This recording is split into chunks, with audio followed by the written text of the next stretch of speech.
Bonsoir à toutes, bonsoir à tous et bienvenue dans notre émission quotidienne consacrée à la route du Rhum. Je serai accompagné ce soir, comme tous les soirs, de Victor Pérez-Boucheron. Bonsoir Victor. Bonsoir Jean-François, bonsoir à tous. Et nous avons également le plaisir d'être en direct avec notre envoyé spécial en Guadeloupe, Nicolas Coute. Bonjour Nicolas. Oui, bonjour Jean-François, bonjour à tous. Alors au sommaire de cette émission, nous ferons bien sûr le point sur la course avec le duel tant attendu entre Gabard et Caudrelier qui a commencé aujourd'hui. Les détails dans quelques instants. Armel Lecléache qui est à Lorient et qui a perdu la course suite à un accident. Ensuite, l'abandon de Damien Seguin sur Apicil en IMOCA, c'était la nuit dernière. À noter également les performances de deux néo-aquitains, Quentin Vlaminck, leader chez les Ocean 50, et de Charlie Dalin, leader également sur Apivia dans la catégorie des IMOCA. Nous aurons aussi le journal du Rhum de Victor Pérez-Boucheron. Enfin, Willen Saha, directrice des affaires culturelles et sportives à la ville de Pointe-à-Pitre, sera l'invité de Nicolas Coute dans quelques minutes. Mais pour commencer, bien sûr, place à la course et je vous propose tout de suite de regarder le résumé des dernières 24 heures.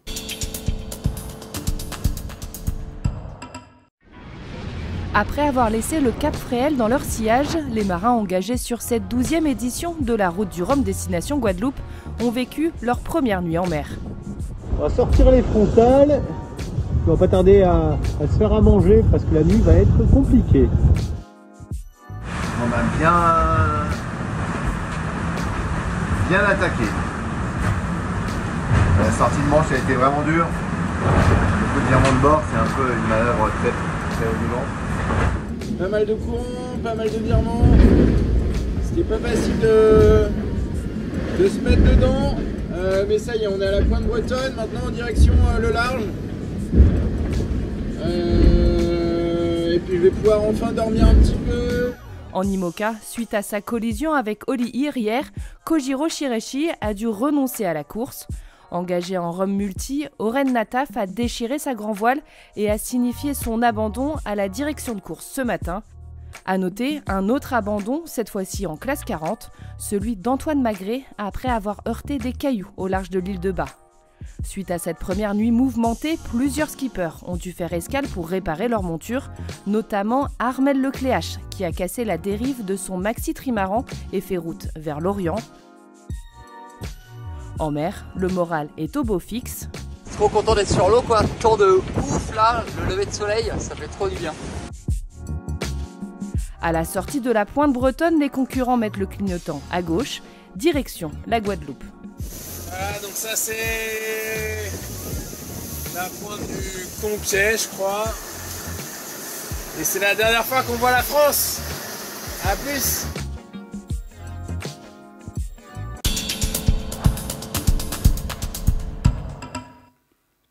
On espère bien qu'il reverra la France un de ces jours, en tous les cas, bien évidemment, Victor. Alors, le point crucial, en tous les cas, l'un des points importants de ces dernières heures sur la course, c'est dans la catégorie ultime, avec donc...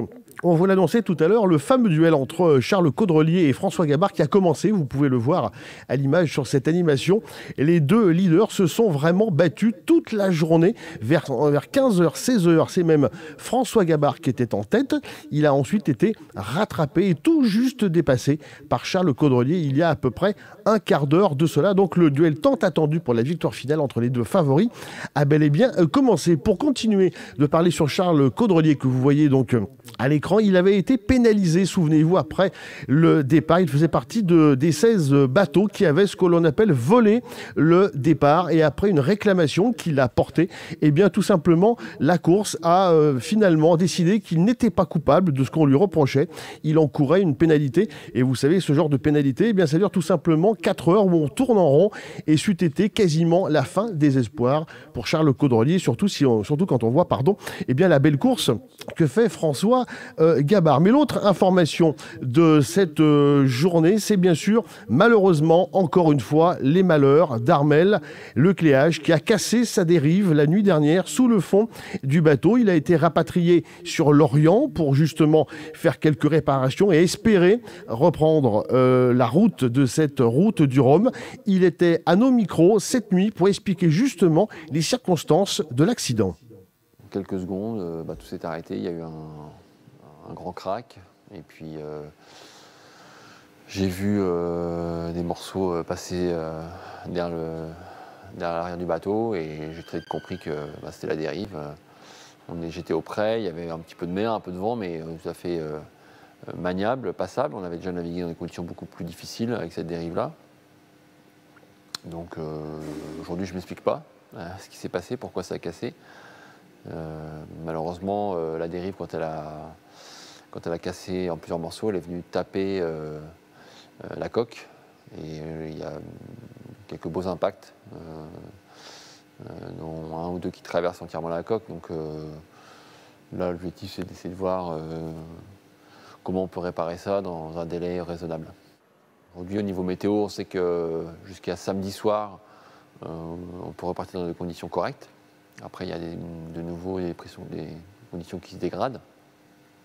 Donc c'est un premier timing, on va dire qu'on se laisse 48 heures pour éventuellement repartir sur cette route du Rhum, pour terminer cette histoire, cette belle histoire, même si elle n'est pas aussi belle que ce qu'on l'imaginait. Il faut pas oublier qu'il y a 4 ans, voilà, on avait perdu le bateau et qu'on a reconstruit un bateau pour être là cette année et on a envie de terminer cette aventure. Maintenant, ce ne sera pas sur le podium, mais bon, il faut essayer de trouver les moyens pour y arriver. Maintenant, je n'ai pas toutes les réponses aujourd'hui encore. Il va falloir attendre un petit peu demain et on verra. Si le timing le permet, on le fera. Et puis sinon, il faudra malheureusement renoncer à repartir.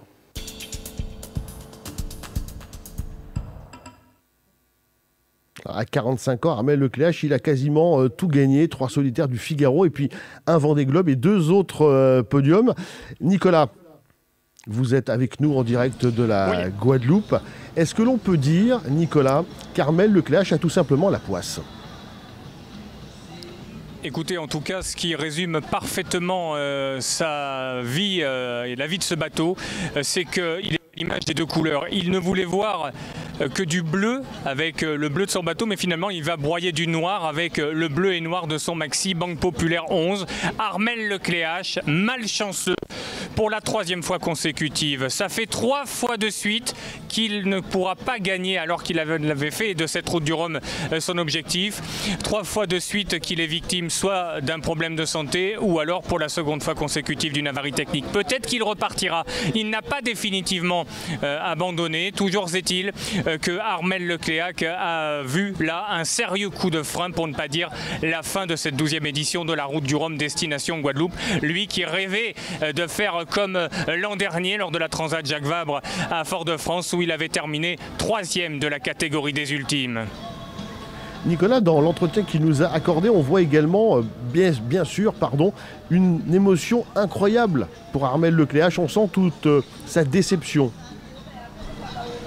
Déjà, ça fait, Jean-François, plus de 2 ans qu'il n'a rien gagné. Sa dernière victoire en date, c'était la solitaire du Figaro. Il a donc terminé 3e l'an dernier et décidément, il est victime d'un 3e incident rédhibitoire. Repartira pas, comme nous le disions il y a quelques secondes de cela. On devrait le savoir d'ici 24 à 48 heures.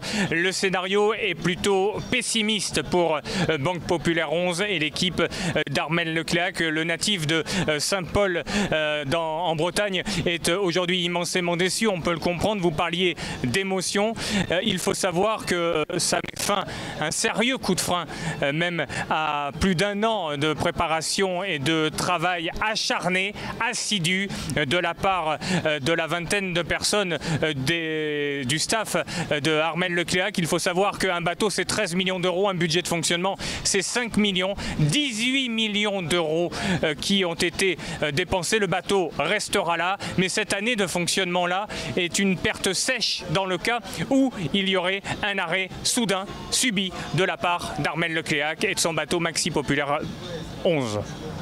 Alors, hormis le cas d'Armel Lecléache, évidemment, Francis Le Goff, le directeur de course, a communiqué dans la journée sur les abandons depuis le début de la compétition. Sur 138 au départ, ils ne sont plus que 131. Nicolas, est-ce à dire que cette route du Rhum version 2022 va être très compliquée ? Alors déjà, c'était un record au départ. 138 bateaux au départ à Saint-Malo sur la ligne et au Cap Fréhel pour s'élancer et parcourir les 6500 km jusqu'ici à Pointe-à-Pitre. Il y en a déjà 7 de moins. Il y en a 2 qui ont été victimes de problèmes de santé, dont un au bout d'une demi-heure, alors que c'était un des favoris. Je parle bien évidemment de Layton Réalité, le bateau de Sam Goodschild, l'anglais, qui a été dans l'obligation de s'arrêter en raison d'un doigt coupé, violemment ensanglanté. Ce dernier a été évacué à l'hôpital. Le bateau est revenu à Saint-Malo et c'était donc terminé pour lui. Nous l'avions suivi l'an dernier à Fort de... Goodschild va donc rentrer et retrouver son coéquipier et membre de staff Émeric Chapelier qui a navigué longtemps sur Cap au Cap, Cœur Océan. Cette équipe de Layton est donc abattue. Il y en a d'autres pour qui ça va mal ou de mal en pis. Il y a eu pas mal d'arrêts et je pense, Jean-François, je ne sais pas si vous l'avez évoqué ce matin lors de la quotidienne, mais à Jean Galfione, sportif de haut niveau. Il fait partie de ces sportifs de haut niveau avec notamment Ivica.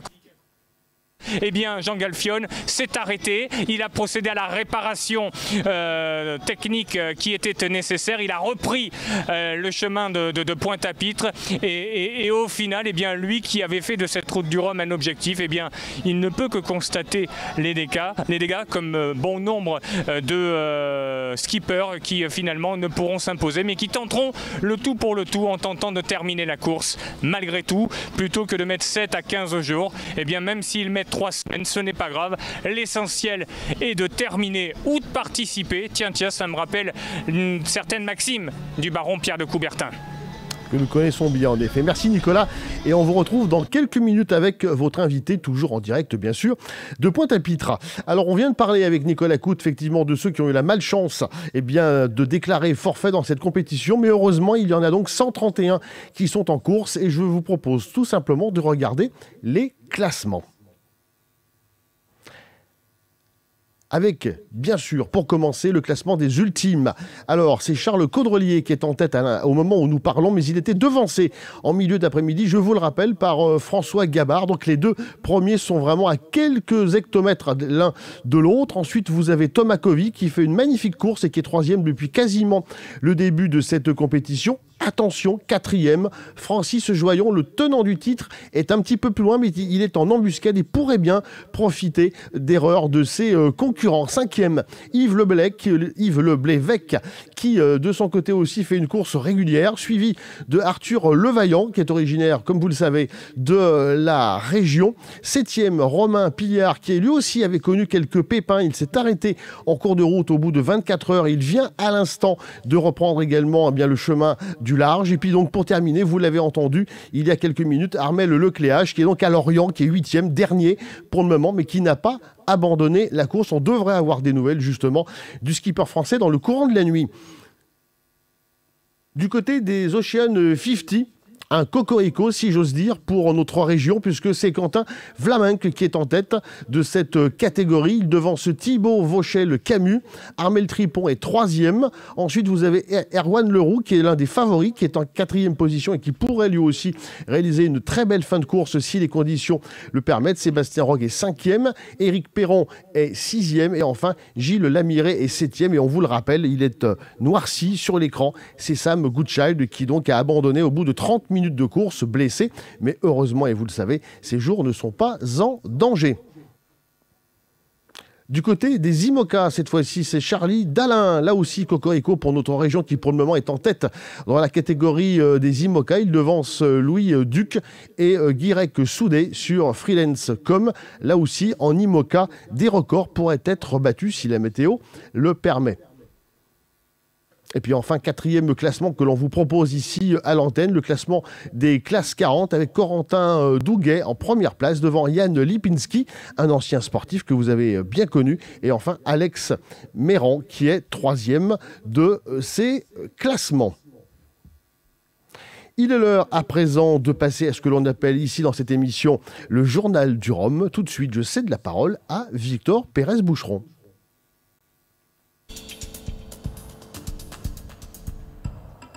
on ouvre le journal du Rhum de ce vendredi 11 novembre. Nous verrons la stratégie de course des 131 bateaux toujours engagés dans cette transatlantique, les incidents de course des dernières heures. Nous ferons aussi un focus sur Catherine Chabot, députée européenne et l'une des skippers au féminin en route vers la Guadeloupe. Et enfin, nous ouvrirons la page régionale en allant voir les très bonnes performances de nos néo-aquitains. Comme attendu, le front froid lié à la dépression remontant des Açores vers l'Irlande génère des vents soutenus sur la route des Antilles avec des rafales jusqu'à 45 nœuds sur une mer forte de désordonnée. Prudemment, la grande majorité des marins de cette 12e édition de la route du Rhum, à l'exception de Louis Duc, Liv Lantana Environnement en IMOCA et de Wilfried Clerton Capocap Location en Rhum Mono, ont donc fait le choix depuis hier d'incurver leur trajectoire vers le sud. Des trajectoires qui s'éloignent des routes optimales en termes de performance mais qui leur permettent d'éviter une confrontation un peu trop musclée avec la perturbation en question. Une situation profitable à celui qui évolue donc sur son Edmond de Rothschild, Charles Caudrelier. Les premiers ne seront donc pas les derniers en ultime 32-23. La pénalité de 4 heures qui aurait relégué le skipper en deuxième partie de classement n'est plus qu'un mauvais souvenir pour le leader qui peut se concentrer sur sa trajectoire. L'analyse réalisée par René Boulaire de la trace du Maxi Edmond de Rothschild, comparée à la position exacte donnée toutes les secondes par les balises installées sur les bouées de départ, a finalement démontré que le trimaran n'avait pas du tout mordu la ligne comme l'avait cru le viseur mercredi au coup de canon de 14h15. La bagarre peut donc continuer sans arrière-pensée en ultime 32-23 et celui qui réalise un sans faute depuis le début reste bien en tête de la course avec un léger matelas de 30 000 d'avance sur son poursuivant François Gabard et son SVR Lazartigue. Les abandons sont au nombre de 6 depuis le début de la course. 3 classes 40, le run start aussi de Martin Louchard, Leclerc Villagrand d'Antoine Magre et enfin hier soir, après de nombreux incidents techniques, le glace romane de Laurent Camprubi. Le Rhum multi d'Oren Nataf qui rentre en collision avec l'Imoca DMG Mori du japonais Kojiro Shirashi, puis l'un des leaders en Ocean 50 percuté mercredi par son baume Sam Gottschild. Alors qu'elle soufflera ses 60 bougies le 29 novembre prochain. Elle va traverser l'Atlantique de Saint-Malo à la Guadeloupe à bord du monocoque Le Cigare Rouge, long de plus de 18 mètres en catégorie Rhum Mono. Elle ne vise évidemment pas de record, mais compte profiter de la course pour poursuivre son combat en faveur de la défense et de la préservation des océans.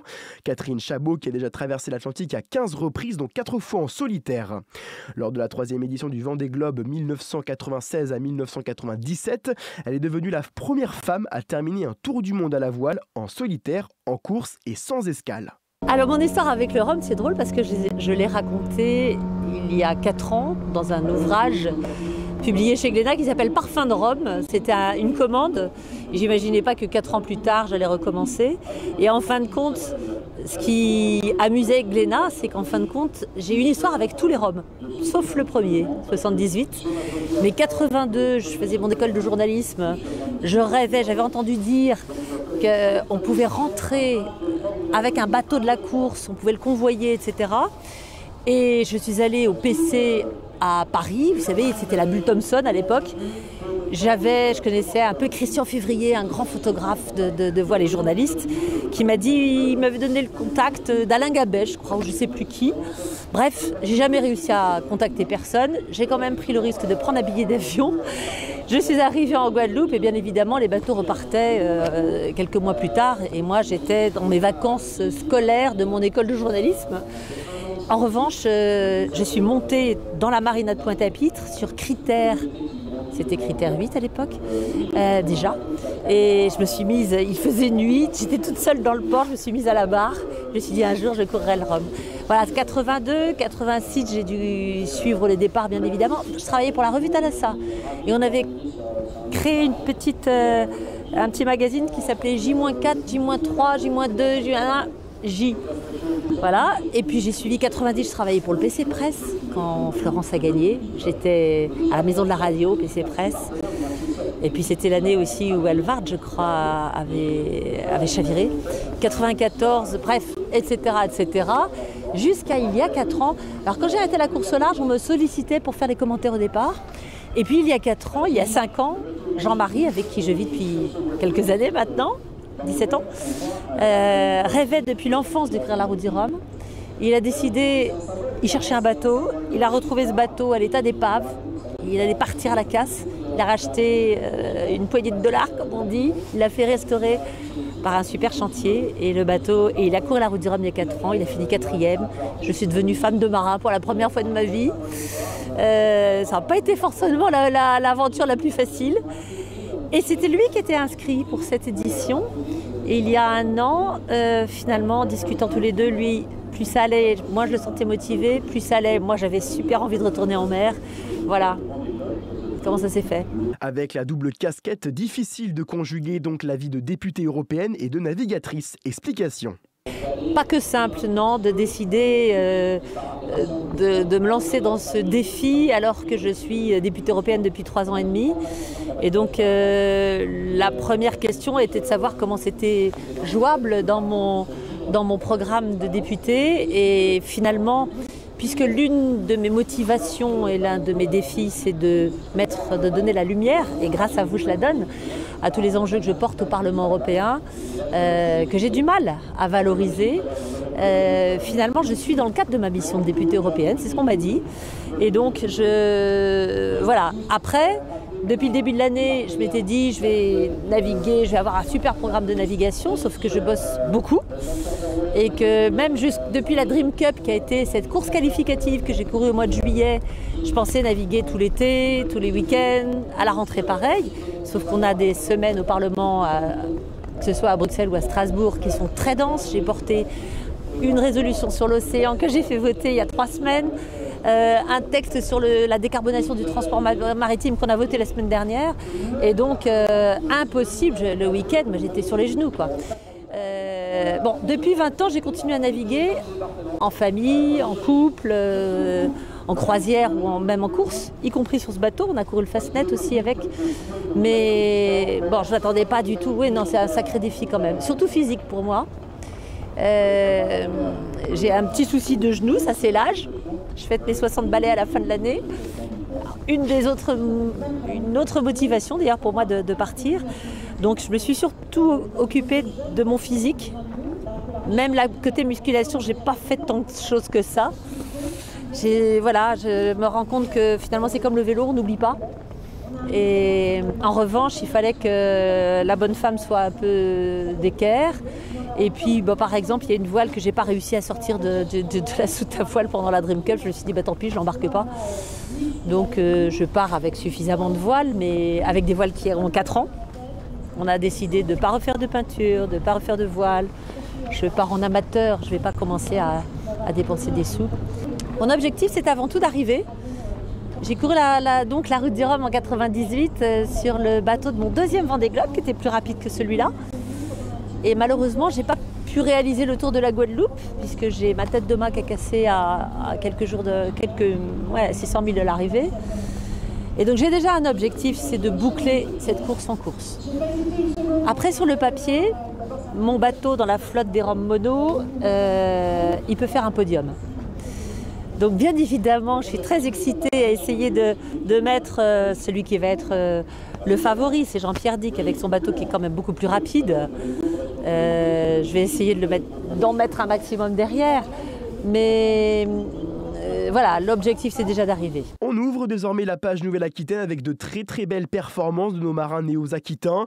Celui qui évolue dans la catégorie des Rhum Mono, Wilfried de Clairton, sur son cap au cap location, fait sans mauvais jeu de mots cap au nord. C'est l'un des rares de la compétition à maintenir un cap au nord, comme nous l'explique Francis Le Goff, le directeur de course. La situation météo s'améliore d'heure en heure maintenant.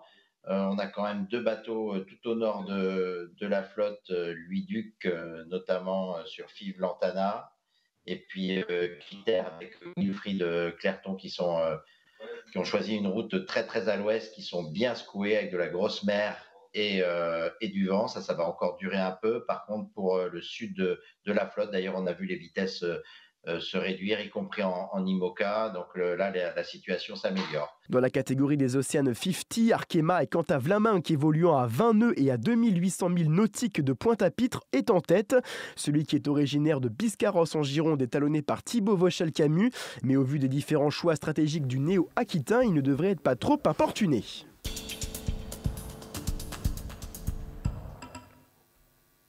ce journal de la route du Rhum que vous retrouverez bien évidemment tous les soirs dans notre émission. Place à présent à notre invité du soir. Nous sommes avec Nicolas Coute, notre envoyé spécial donc en Guadeloupe. Et Nicolas, vous êtes avec Madame Willen Saha, qui est directrice des affaires culturelles et sportives à la ville de Pointe-à-Pitre. Oui, effectivement, Jean-François, bonsoir Willen Saha. Vous êtes la directrice des affaires culturelles et sportives de cette ville de Pointe-à-Pitre. Que représente la route du Rhum pour une ville comme Pointe-à-Pitre? Pointe-à-Pitre, c'est la ville d'accueil par excellence, hein. Ville-centre. De toute façon, dès que vous sortez de La Rochelle, votre billet va être intitulé La Rochelle-Pointe-à-Pitre, pas La Rochelle-Guadeloupe. Donc forcément, Pointe-à-Pitre, c'est une ville d'accueil. Et c'est pour cela que notre village s'intitule Pointe-à-Pitre, ville d'accueil, village au mille et une saveurs. La ville de Pointe-à-Pitre, c'est quoi? C'est 15-18 000 habitants avec l'agglomération, c'est un peu moins de 100 000 personnes? Alors c'est 15 000 habitants, la ville de Pointe-à-Pitre, mais sur une très petite surface, puisque c'est 2,5 km².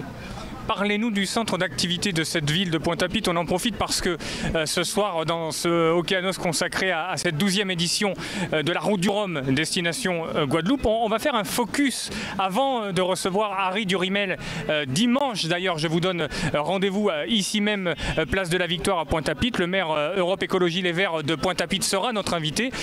Parlez-nous, faites-nous une petite carte postale. Qu'est-ce qu'on y trouve? Nous sommes dans un petit village où tout autour de nous, à quelques encablures seulement de la ligne d'arrivée, il y a toutes les spécificités, toutes les spécialités locales. Exactement, hein, Pointe-à-Pitre, déjà, bon, on est ville d'art et d'histoire, donc forcément l'artisanat est très présent au niveau du village, mais également tous nos équipements culturels à proximité, puisque je l'ai dit, ces 2,5 km² sont associés à cela. D'ailleurs, à ce titre, ce soir, on a une Night in the Museum, ça veut dire que tous les équipements de la ville, les 4 d'ailleurs qui ont des attraits culturels, ont des expositions nocturnes, voilà, jusqu'à 23h. Pointe-à-Pitre, c'est le centre, Pointe-à-Pitre, ville-centre.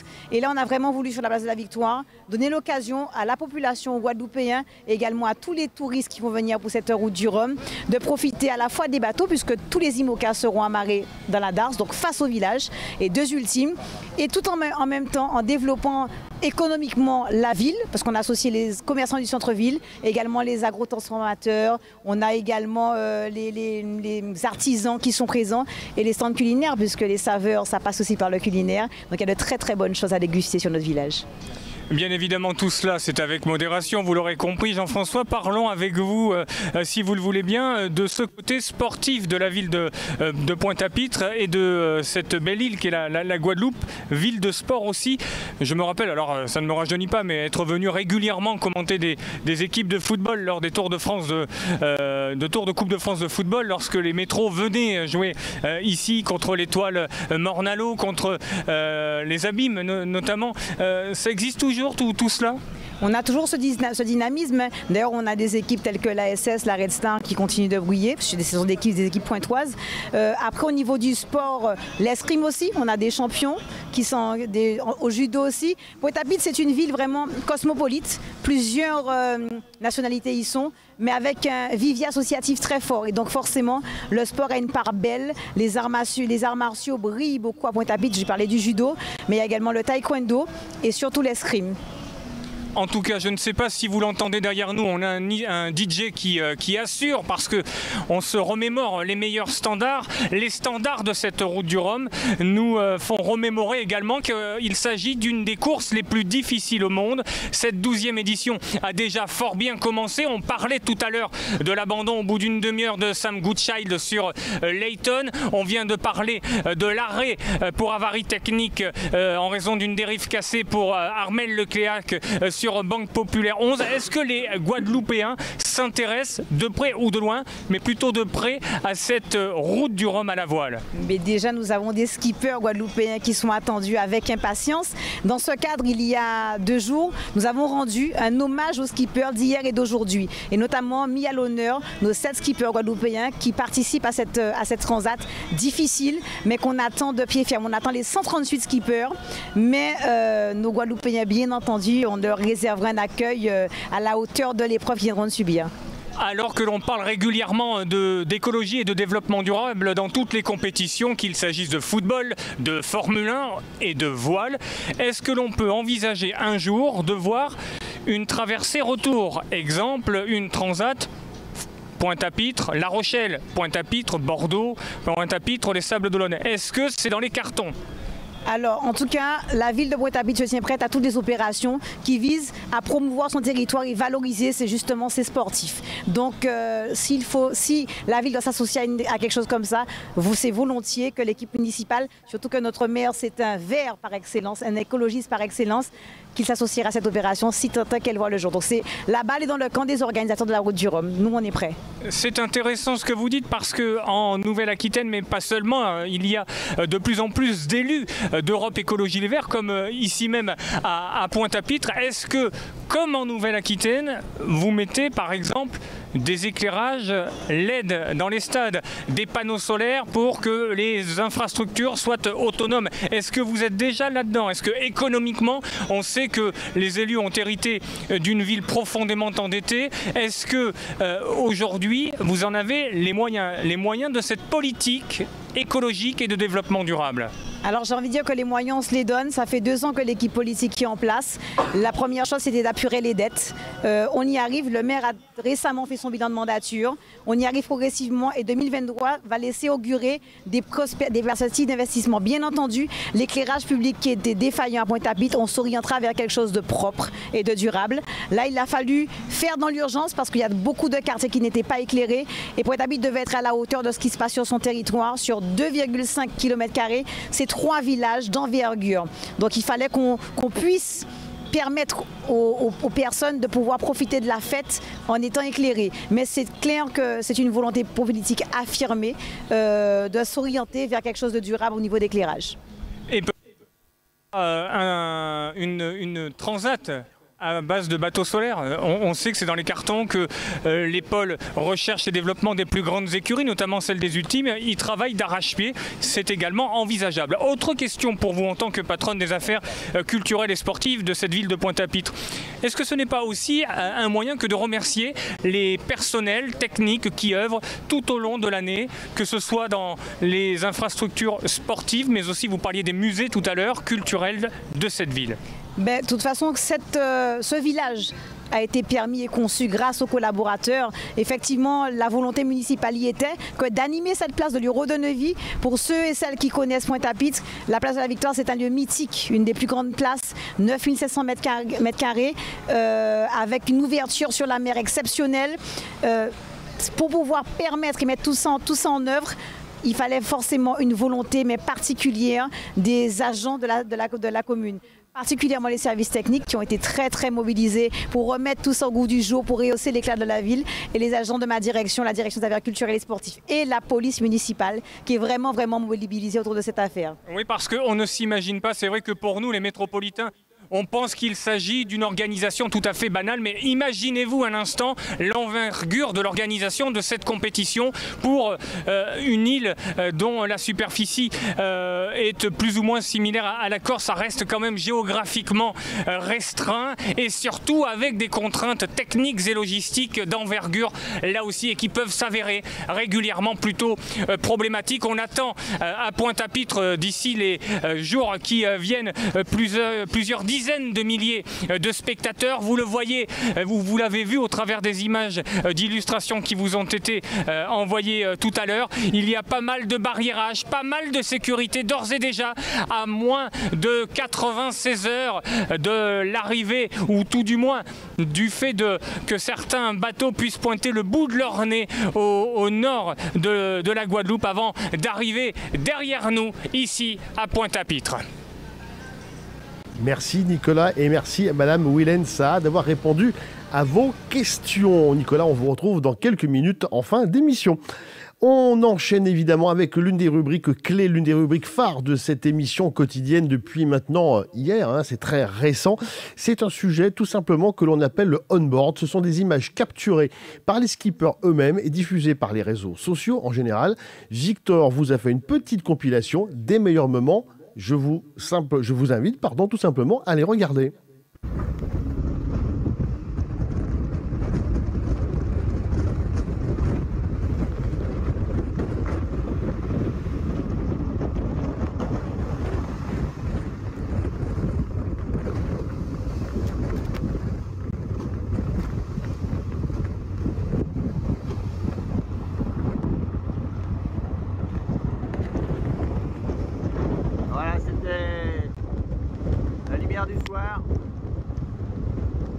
premières 24 heures de la route du Rhône 2022.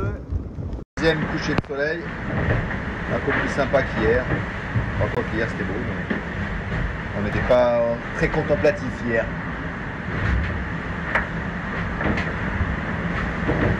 Voilà. Et ben, mes bras vont mieux, mon ventre va beaucoup mieux, j'ai pu manger. Ça fait du bien. Voilà. Je m'alimenter. Et ça va aller beaucoup mieux pour les prochaines. Bonne soirée à tous. Voilà. Donc, hop, l'ordinateur, on regarde la météo. On dort un petit peu. Un début de course assez engagé, avec beaucoup de manœuvres à la pointe de la Bretagne. Mais ça c'est fait. Et là, on est au milieu du golfe de Gascogne, on va pas tarder à passer pas loin du Cap Finistère et aller rejoindre un front avec 25 à 39 vents. Donc voilà, on fait attention, on reste prudent, on essaie quand même d'aller vite. Puis là, à côté, c'est la pleine lune qui nous éclaire. Sinon, tout va bien à Bord-d'Arkema, aucun souci. Là, je suis en train de me reposer un petit peu. Voilà, des petites siestes de 20 minutes en surveillant les cargos, le vent, tout ça, on est entre 20 et 22 heures. Donc voilà, au chaud, sous le roof, à l'abri de la pluie et à l'abri de l'eau. Voilà, allez, à plus. Le soleil va se lever. Là, on est dans le rail de cargo qui descend entre le Cap Finistère et la Bretagne. Voilà, c'est Fortinette qui est juste là. Là, le vent a molli ce matin. On va avoir un beau lever de soleil, je pense. Allez, voilà. Bon, le vent revienne un peu. À plus. Salut les copains. Alors, on fait la même. Je vous montre encore ce superbe lever de soleil.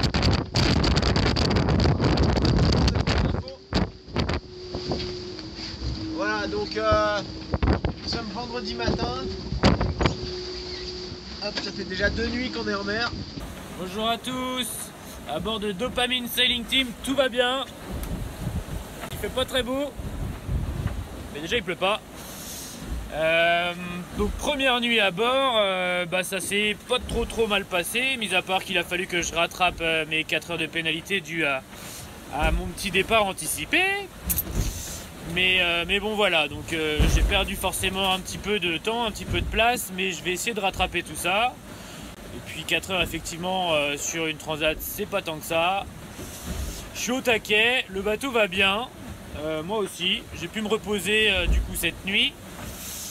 Et là, petit passage houleux quand même de la Pointe Bretagne, et puis l'objectif c'est de faire du sud-ouest pour descendre le plus vite possible et aller très vite rattraper des vents de portant, du soleil et de la glisse, parce que là le prêt c'est pas trop marrant. Allez, ciao ciao.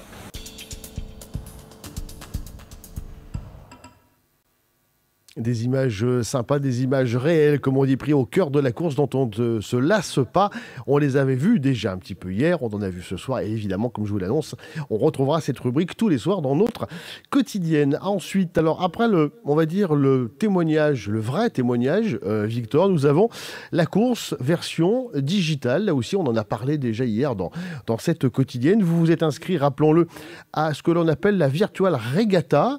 Alors, où est-ce que vous en êtes, Victor? Est-ce que vous êtes premier depuis hier soir? La régate virtuelle, Jean-François, effectivement. Virtual Regatta. Rappelez-vous, hier, Jean-François, nous nous étions quittés à la 91e 1000 places. J'avais fait un choix stratégique qui était donc de virer sur le sud le plus rapidement possible, donc pour bénéficier du vent dans les prochaines heures. Mais comme les marins sur la réelle route du Rhum destination Guadeloupe, c'est vrai que j'ai préféré au final m'obligeant donc à changer le cap et de me diriger plein nord. vous voit à l'écran. D'ailleurs, oui, vous êtes à deux doigts de chavirer là. Effectivement, c'est là où on voit justement cette mer un petit peu plus houleuse que la veille. Effectivement, je suis donc à la 84 millième place. Je fais donc désormais cap à l'ouest désormais pour encore une fois bénéficier de ce vent qui me sera positif dans les prochaines heures et on espère donc gratter, comme on dit, quelques petites places. Mais il ne faut pas non plus perdre de vue qu'on est parti il y a seulement 2 jours, Jean-François, de Saint-Malo, la cité corsaire. Effectivement, oui, Jean-François. Est-ce que les gens peuvent encore s'inscrire ? Les gens peuvent encore s'inscrire, mais effectivement, ça sera comme les marins et comme Armel Lecléache, s'il décide au final de reprendre la course après son escale à Lorient pour la casse de sa dérive. Il va y avoir donc du retard à combler. Effectivement, on le précise, il y a des options payantes sur cette régate. C'est important, il faut le préciser. Voilà. Ouais. Certaines options, certains avantages sont payants, et ce qui permet effectivement peut-être d'aller un petit peu plus vite et de gagner quelques positions sur le classement virtuel. Donc voilà, je fais ce jeu de manière simple, je ne paye pas. Sans payer. Non, le but est d'être à la place d'un utilisateur normal, random, qui veut profiter pleinement de cette régate virtuelle. Donc voilà, je fais désormais cap au sud, un peu comme tous les autres participants. Et on espère que ça ira mieux demain. Effectivement, mais j'aurais pu choisir la trajectoire des marins, j'aurais pu me baser sur la trajectoire des marins, mais j'ai préféré suivre les autres, ceux qui ont un peu plus d'expérience dans les régates virtuelles. Bon, je suis à ma première régate virtuelle, première participation néophyte d'une régate virtuelle, Jean-François. Alors on vous souhaite donc le meilleur pour la suite. Alors ça ne s'arrête pas à cette régate virtuelle, Léa, le digital, sur cette route du Rhum. Effectivement, il y a aussi une page réseau social, effectivement, Jean-François, là où tous les internautes peuvent partager leurs émotions et tout ce qui s'ensuit sur cette route du Rhum, effectivement. Mais on va rester un petit peu sur le côté régate virtuelle.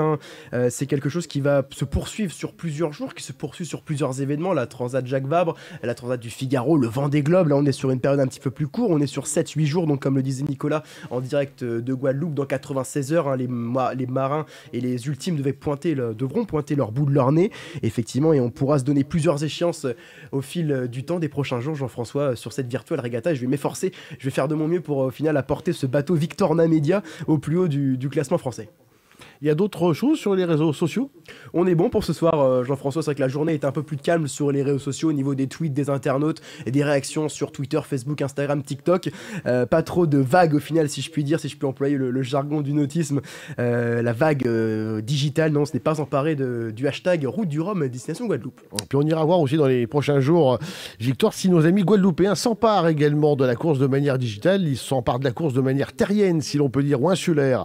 On l'a vu avec Nicolas Coute tout à l'heure avec les installations, les préparations, puisque les premiers marins sont attendus d'ici quelques heures, enfin 2-3 jours quand même, mais ça se prépare d'un point de vue cartésien, et on verra aussi si là-bas il y a peut-être aussi des gens qui font peut-être la régate de manière virtuelle, mais aussi peut-être des vidéos, des tweets sympas, comme on dit, pour faire vivre également cette transat aussi aux insulaires. Oui, Victor. En tout cas, on va le préciser, ces vidéos que nous transmettent les marins, ce qu'on appelle nous les on-board, ce sont des vidéos dans leur intimité, dans leur monocoque, ou même dans leur multicoque, et ça c'est vraiment, on va insister sur le fait qu'on est vraiment dans l'intimité du marin, dans l'intimité du skipper, ce qui nous donne un point de vue, on a un avantage considérable vis-à-vis des éditions précédentes où on n'avait pas forcément ces points de vue là, et c'est vrai qu'on peut voir donc les levées de soleil, les couchers de soleil, les crépuscules, et à certains moments, certains marins nous décident de montrer leurs avaries. C'est vrai qu'on n'a pas eu le dématage qui a eu lieu donc dans la soirée, mais c'est vrai que ça aurait pu être par exemple intéressant de voir comment se passe un incident, mais je pense que les marins ont la tête ailleurs, ils n'ont pas la tête à prendre leur téléphone ou leur caméra et à envoyer donc les images à leurs équipes, mais c'est vrai que ça peut être intéressant peut-être à l'avenir, peut-être dans les prochains jours, les prochaines heures, d'avoir des images on-board des incidents à bord. On suivra ça avec attention. Il est temps, merci Victor, il est temps à présent de retrouver une fois de plus notre envoyé spécial en Guadeloupe, Nicolas Coute. Je suis là, fidèle au poste, Nicolas, avec ces pluies tropicales. Je ne sais pas si vous l'avez vu derrière nous. Une question aussi qui peut se poser. La Guadeloupe attend l'arrivée de la route du Rhum. Comment ça se passe concrètement, Nicolas, sur place ?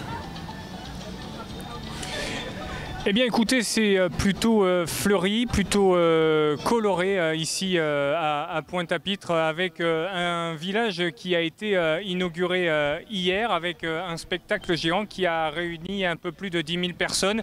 Beaucoup de monde qui arpente les rues de Fort-de-France. Ceux qui voulaient s'adonner à la visite de la cathédrale ne le pourront pas parce qu'il y a quelques jours de cela, il y a eu de violentes conditions climatiques avec des orages, avec des des vents tourbillonnants et un petit cyclone qui est passé, qui a dévasté pas mal d'arbres. Donc certains s'affairent à réparer leurs maisons ou les routes, mais ils devraient venir ici à ce que l'on appelle un petit peu la capitale, mais qui n'est autre que la préfecture de cette belle île qu'est la Guadeloupe, en l'occurrence Pointe-à-Pitre, pour venir fêter, festoyer autour de cette 12e édition de la Route du Rhum, destination Guadeloupe. Météo mitigée en mer, et on aura l'occasion d'y revenir, mais également sur terre, pas mal de pluie tropicale.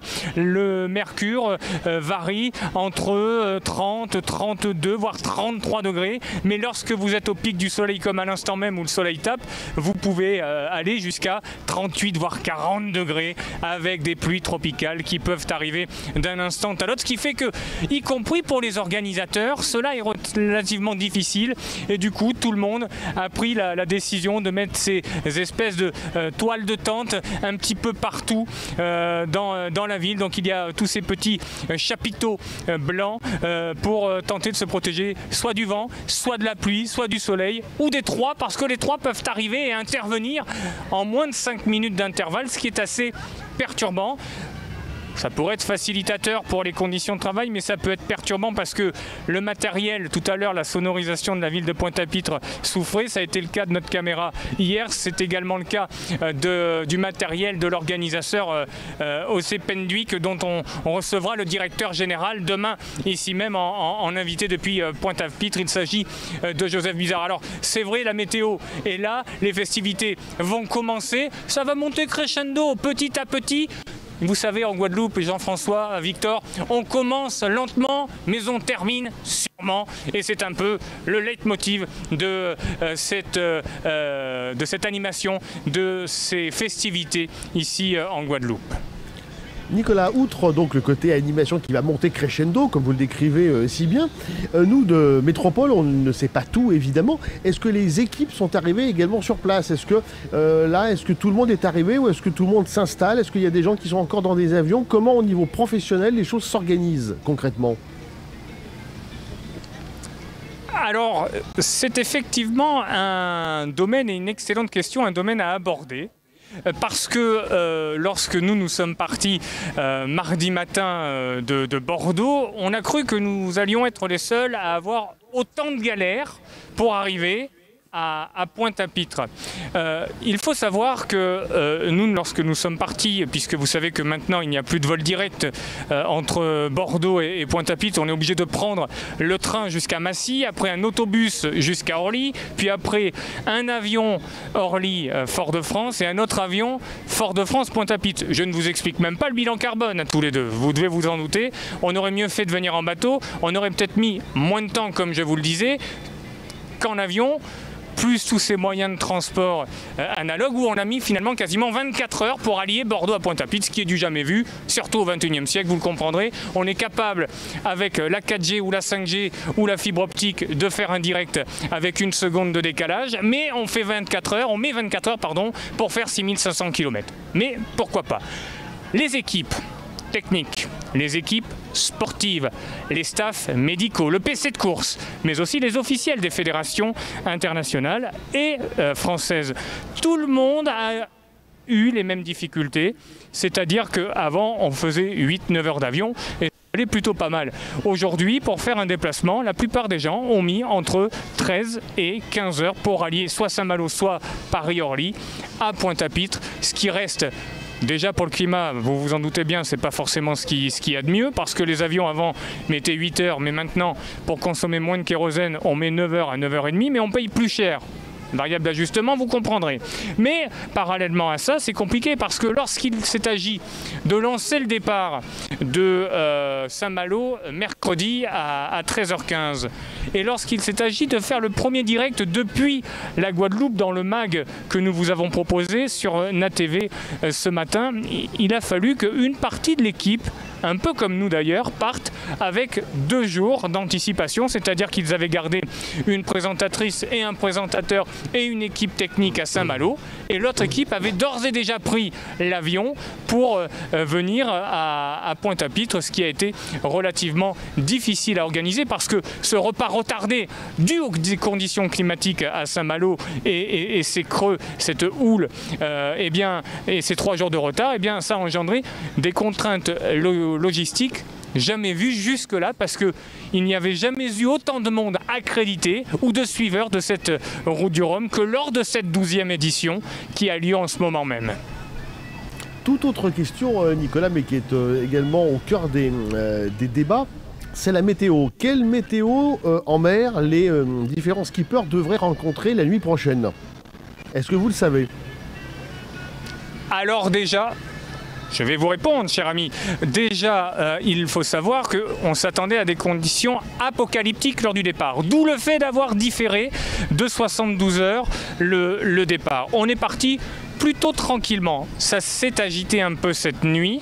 On est monté jusqu'à 1018 hectopascales et lorsque l'on va redescendre en dessous de l'archipel des Açores, il va y avoir une dépression. Mais attention, parce que pour cette journée de samedi, si tout devrait être calme, donc demain samedi, ça devrait revenir en forme et avec des vagues et des creux selon le bulletin de Météo Consult qui m'est parvenu il y a 40 minutes de cela de la part de la ville de Pointe-à-Pitre. Donc cette information de dernière minute fait que samedi, ça sera plus ou moins stable, mais que dimanche, ça devrait être un peu plus compliqué et ensuite, ça devrait être un peu plus facile. Alors, on n'aura pas de mer d'huile, hein. Ça, je pense que vous pouvez vous leurrer si vous comptiez là-dessus ou si les navigateurs comptaient là-dessus, mais en revanche, ça devrait être plus calme, plus stable d'ici au début de la semaine, mais il faut faire attention parce que, au vu des conditions climatiques et surtout atmosphériques, le temps peut changer en l'espace de 2 heures.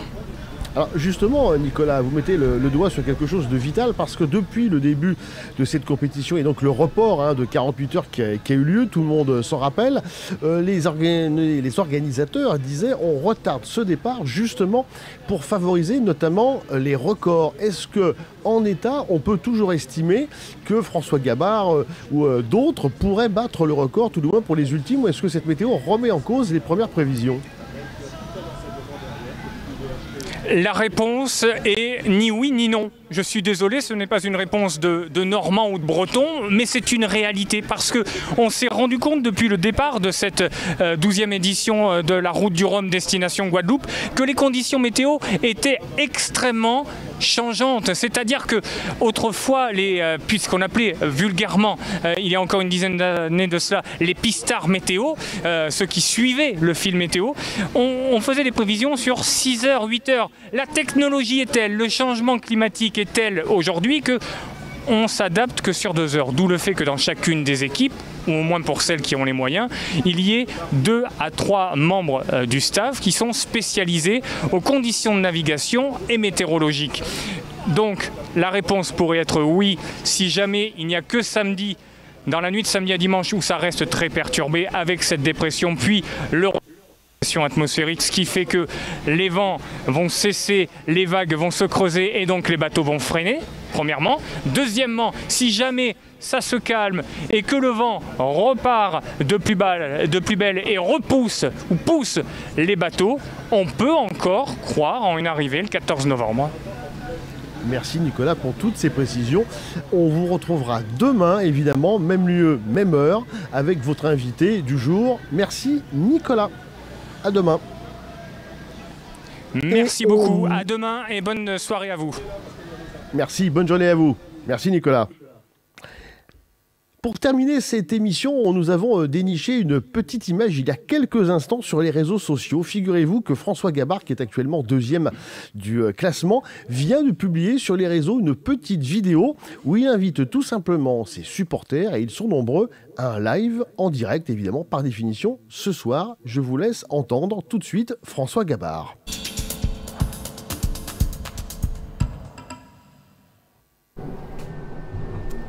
Bonjour, bonjour, bienvenue à bord du trimaran SVR Les Artigues. Alors, on est au 3e jour de course, si je dis pas de bêtises. On est entre le Portugal et les Açores, grosso modo. Et on a eu un grand ciel bleu là tout à l'heure, et là comme vous le voyez avec les petites images de dehors, ça se couvre un peu, il y a toujours pas mal de mer, mais vous savez à la caméra ça sent jamais la mer. Et on va aller dans une zone sans vent, et on va essayer de la traverser au plus vite. Alors si ça vous a plu, il y a 4 ans, le tour de la Guadeloupe avec tout son suspense haletant, et ben on va faire pareil, la bataille de l'Atlantique. Cette nuit, grosso modo, pendant que vous dormirez tranquillement, et ben nous on va changer de voile, virer dans un sens, dans l'autre, bref, ça va aller un peu moins vite que ces dernières heures. Mais on va essayer de faire au mieux et on va essayer de si vous êtes accro, insomniaque et accro à la carto, c'est votre nuit. Allez, ciao ciao, à plus. Alors Victor, quelques explications quand même, parce que cela mérite quelques explications.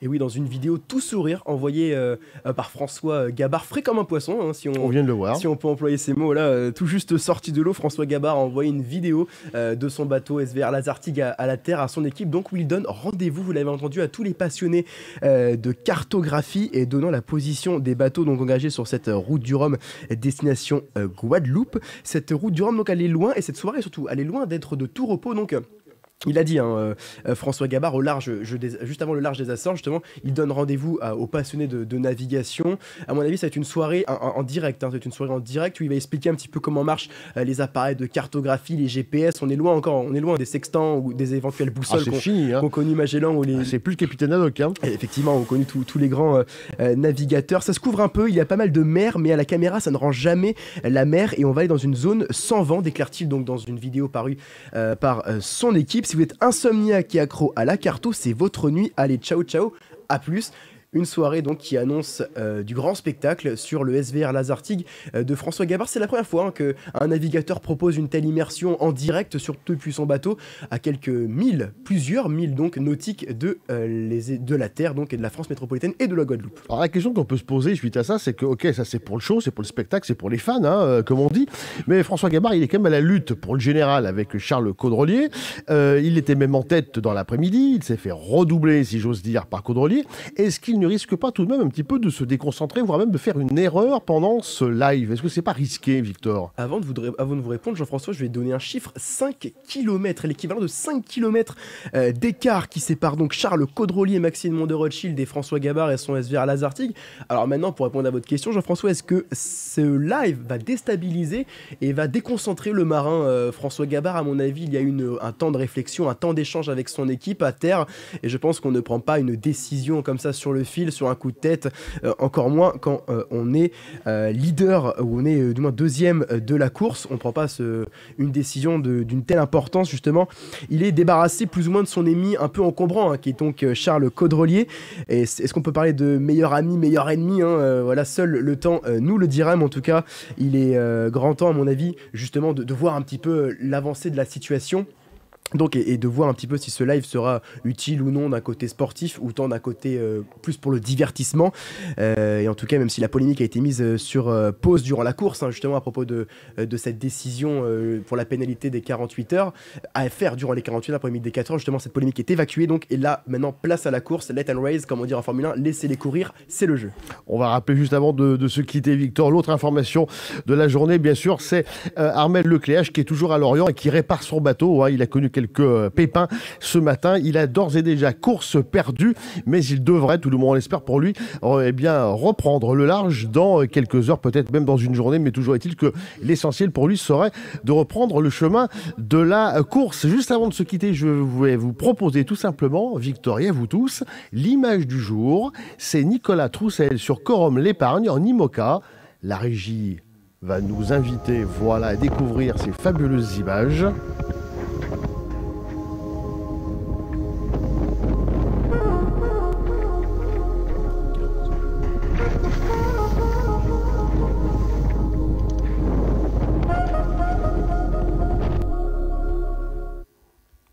Merci en régie à Paul Maison-Regnault et Yann Brindu pour leur réalisation. Merci à vous, Victor. Merci également à Nicolas Coude qui était en Guadeloupe. On se retrouve toutes et tous demain soir, même lieu, même heure, parce que vous le savez à présent, la route du Rhum, c'est ici et nulle part ailleurs. Bonsoir à tous et à demain à 18h. Merci encore.